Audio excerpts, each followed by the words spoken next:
Uh, so, so sort colors, just props.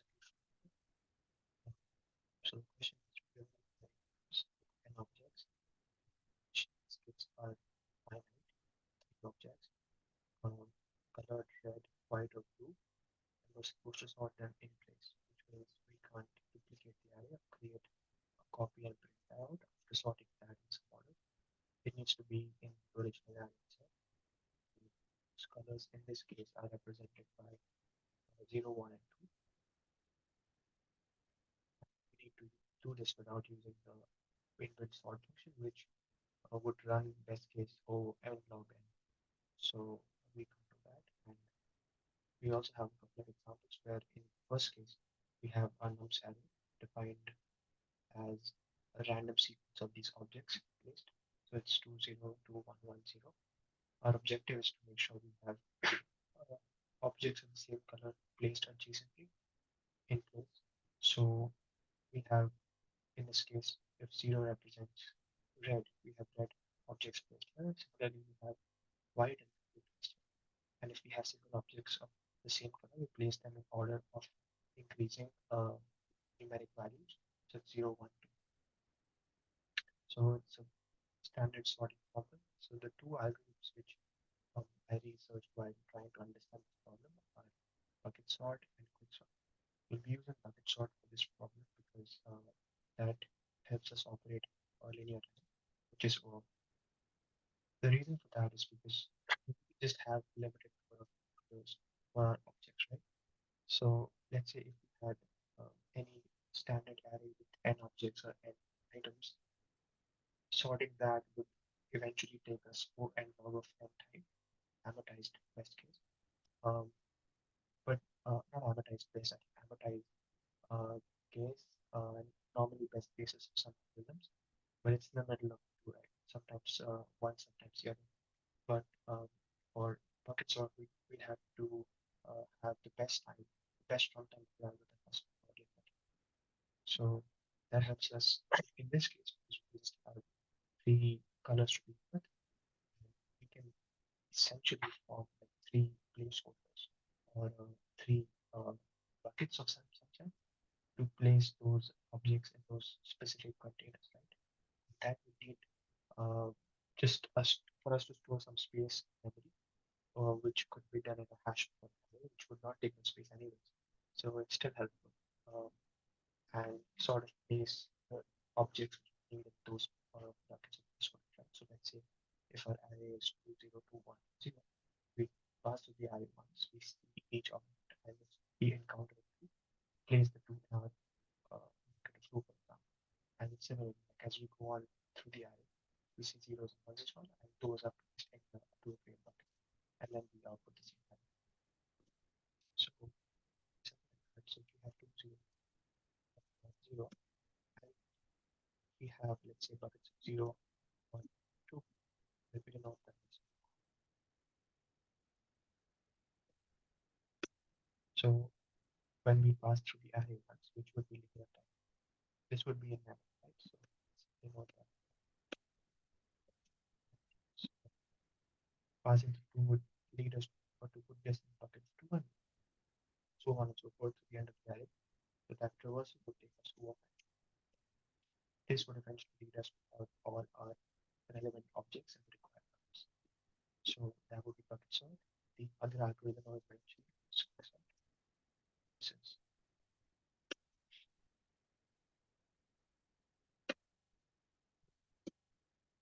that is this would be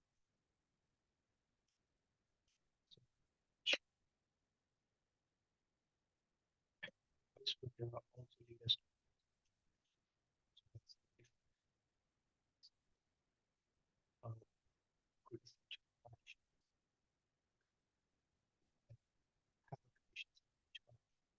So this and the element is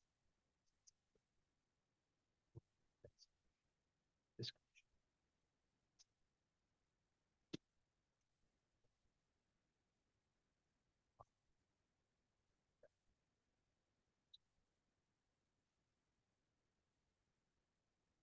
that would come after the quicksort. This would also have a different approach compared to what we did in bucketsort. This will essentially require us to have two different pointers to work, right? Because essentially when we partition something, we're dealing with two halves, right?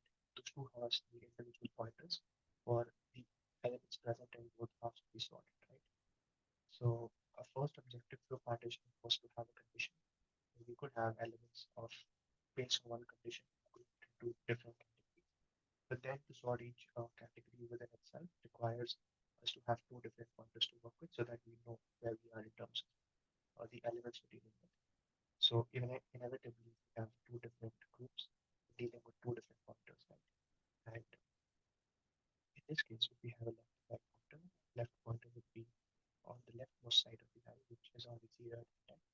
The rightmost pointer would be on 7, the array is down here, and that would be length minus 1, like the position of the pointer itself. And within all that, we need to have a pointer which runs through the array so that we know where we are with respect to the pointer. For a given example, we have 2, 0, 2, 1, 1, and 0. So this needs to be sorted like that.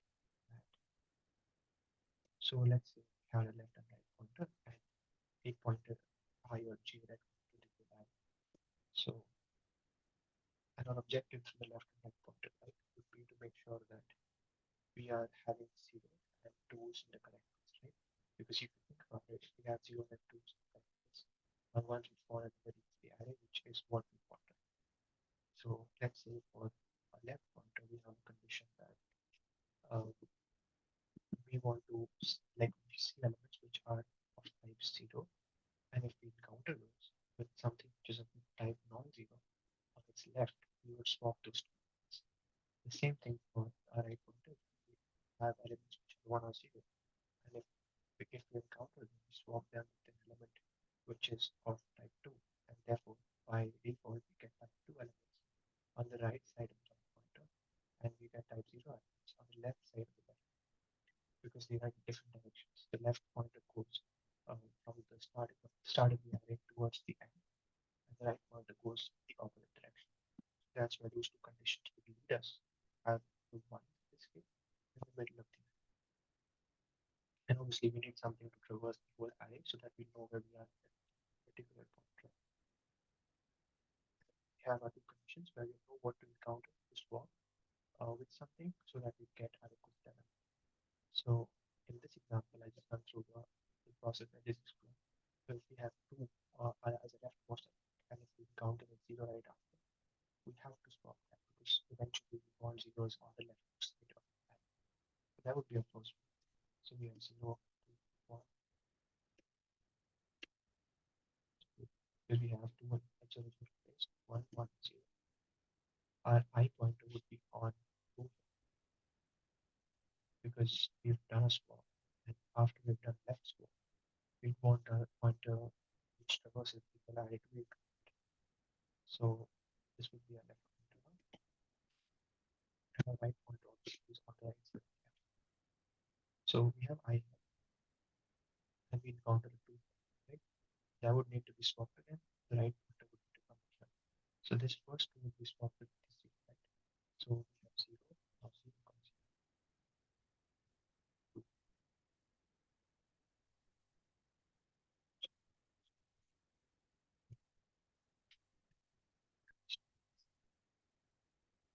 This pointer now because essentially when we're dealing with the right pointer, we don't want that array to be such. We just want our left pointer to help increment the array because we're going from top to bottom, right? So that was the second step. Now we have 0, 0, and we encounter 2. We don't need to swap this because we know that 0 is in this place. So both of these, the left pointer is already incremented, the right pointer is incremented to being here. So our right pointer is there. We have encountered the 2. We are seeing a 1 now here. So when we encounter 2, we need to swap this with 1. So this would come here. Similarly, when we have 2 and 1 here, this would need to come here. The right pointer would increment a couple of times when I is there. So when we have I here and we have a right pointer here, then we know that that we've crossed the region where ones have ended, right? Because anything after right and right pointer is true. So we know that I is sorted out. So that's how this cycle comes from. So as I defined earlier, we need to have two different pointers, right? And obviously a pointer to reverse the array. So we have let's say that 0 and this is then becomes minus 1, and we define our pointer which traverses the whole array as. So that 5 is, we want to start from the leftmost part of the array. Now we have to define a condition because we have to go through the whole thing. Right? While the I pointer is less than equal to the right pointer. Because as I mentioned earlier, if we cross the right pointer, we know we have reached elements where they're all twos and we have no ones anymore. So we know this condition would result in us making sure we completed the swaps and the pointer. So and that's true. Um, we have two conditions again because we're dealing with two pointers, like left and right. So a left pointer condition was when we encountered a 0, we swap that. When a right pointer encountered 2, we swap that. So we have two different conditions. Since we're swapping, we need to define a swap algorithm twice in this case, if we're doing it within the while loop. But we can obviously define that as a separate helper within the same function. So let's say we define a swap with the so we're swapping two different pointers. So we have that. We have 10 equal to since our array is nums. So nums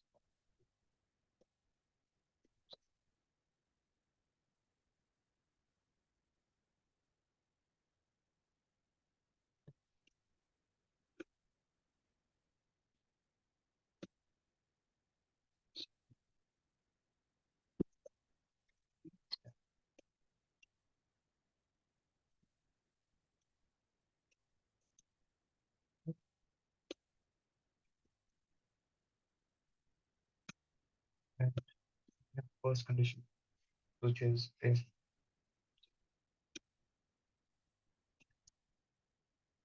when that's the case, we swap. So we swap left pointer wherever it's pointing with our id index because we know element at the id index is 0 is specified in the condition.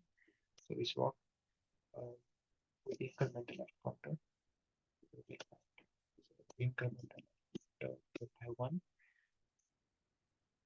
Now if we have a case where the ith index is pointing at an element which is 2, we define it. So we have 2 here. Swap.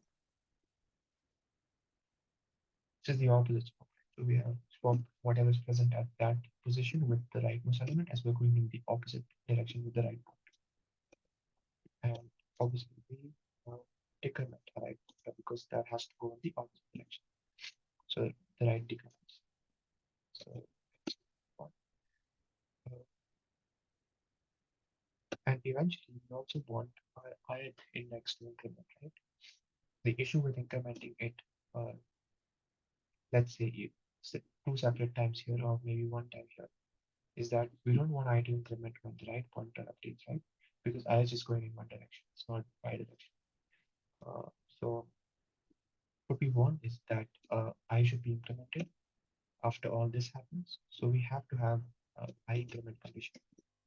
So I, but we want to counter that when we have this condition executed within the while. Right? So to make sure this is nullified, if we're incrementing something by 1 and that effect needs to be nullified, we need to decrement that same thing by 1 before, or maybe after, right? But in this case, we're doing it before because we have this condition listed. So we have i's decremented by 1, and obviously I is incremented by 1. So whenever it's swapping with left and right, we're incrementing our pointer which traverses the whole array. But when we encounter an element which is 2, decrement our right pointer, but at the same time, we make sure I pointer is not affected. So we have that. And yeah, that should be what a solution is. cancel with this. Okay, to login, but yeah, that should be what the solution is. Okay.